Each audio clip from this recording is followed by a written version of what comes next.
Terakhir, wa kullu ma rutbatil husni qasur fa huwa dha'if wa huwa aqsaman kasur.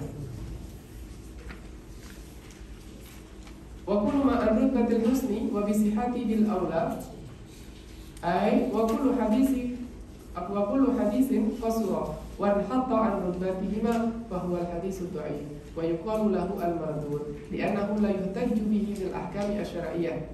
Jadi hadis dhaif tidak dijadikan sebagai hujah di dalam ahkam syariah illa, kecuali memang sama sekali tidak ada hujah baik Al-Qur'an maupun hadis sahih maupun hadis hasan. Sebagaimana Imam Ahmad, maka dia akan mendahulukan hadis dhaif daripada akli, daripada ra'yi seorang rajul. Wa huwa aqsaman ay bi nadari ila aqsamihi kasur awsalaha badhum ila 300 wa 81 la ila tahtaha, sampai 300 berapa? 381.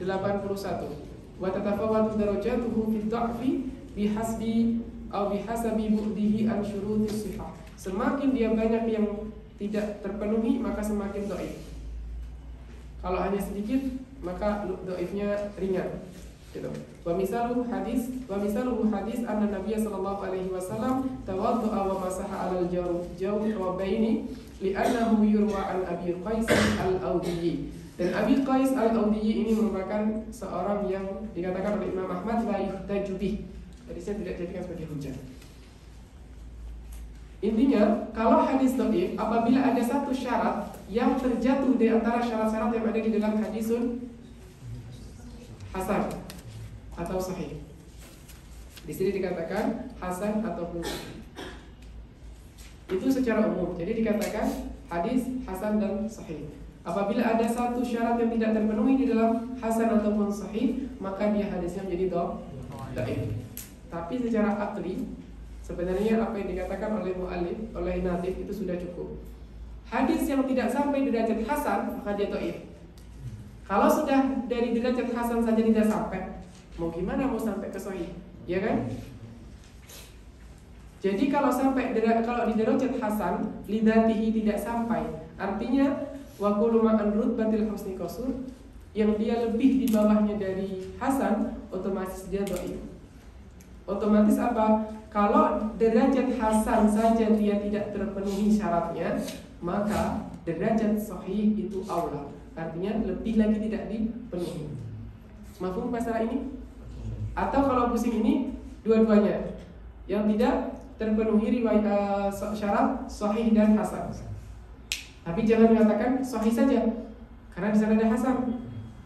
Kalau dikatakan yang tidak terpenuhi riwayat hasan, maka sahih masuk.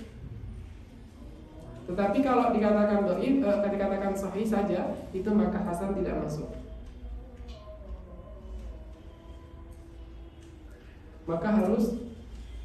Maka bisa dikatakan dua-duanya, al-hasan was.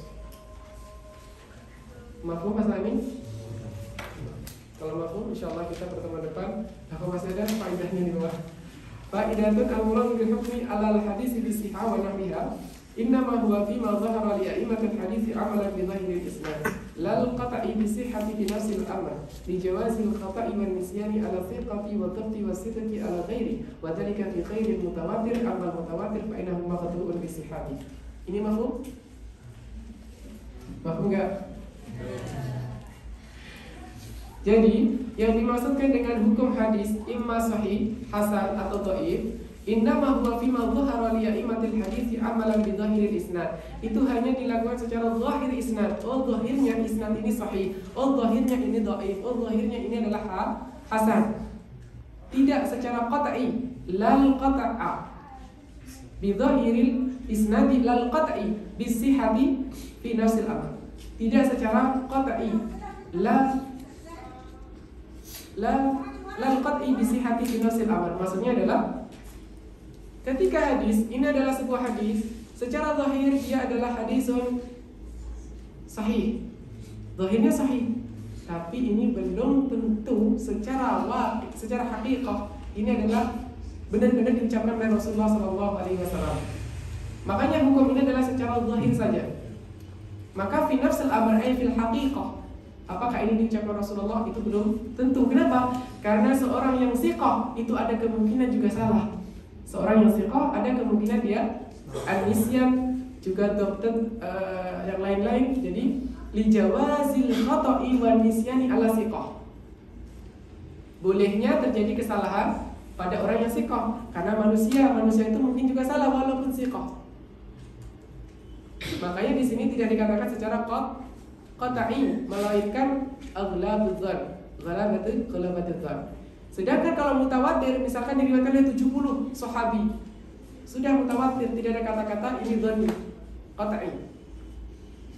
Sebut secara kesahihan, maka itu sahih. Mahfum? Jadi nafsul amar itu nafsul haqiqah, secara hakikatnya. Kalau yang kita lakukan adalah waqi', yang ada di depan kita adalah waqi'. Diam di sana itu adalah hakikat. Berarti secara waqi' kita melakukan dirasat asanid, annahu sahih. Tapi secara hakikat mungkin saja walaupun ini seorang yang siqah ada kesalahan, tapi itu tidak menjadi penghalang, tidak menjadi gimana. Mafhum? Nanti kalau ada pertanyaan silahkan ditanyakan melalui WhatsApp. Saya akhiri pertemuan hari ini. Terima kasih semuanya sudah hadir. Semoga Allah Subhanahu wa taala memudahkan kita langkah-langkah di dalam talabul ilmi di atas asas syar'i ini, dan kita semuanya dibutuhkan oleh Allah di berbagai keilmuan yang ada di Al-Azhar.